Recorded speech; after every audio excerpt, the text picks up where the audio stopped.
یو خوا امریکا ده بل خوا زما پیغمبر دی د چا منی امریکا وی بهایی عام کې زما نبی فرمای حیا عام کې امریکا وی زنا عام کې زما نبی فرمای نکاح چې نبی نکاح کې مشرانو د لکان د نکاحونو کې کنه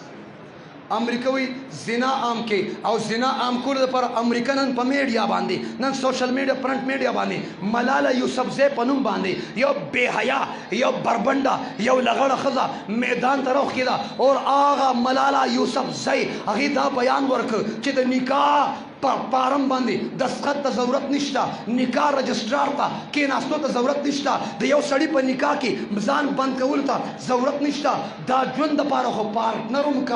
کافي دی او دا خو یو پارټنر په حیثیت کې څوک ژوند تیري هم ژوند تیریږي وایه د بېحیا درس یې ورکړه که ورې نه کړ د بېحیا خبرې کړې که نه ده کړې د ملاله دا کیفیت دا انداز او دا نظریه منې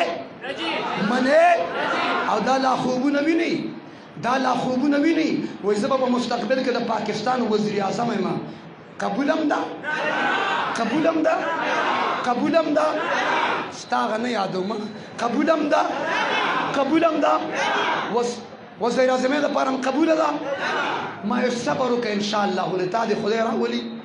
په فدایي حمله دې لزوم انشاءالله تمام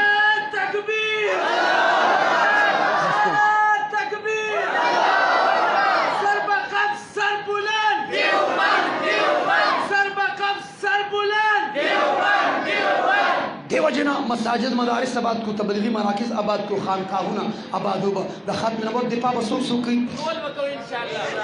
یو مسله ذهن کې کېږي دا د ختم نبوت مسله اجتماعي زه دیوبندي یم په دیوبند کې حنفي یم حنفي کې بیا شاه منصوري یم سیمه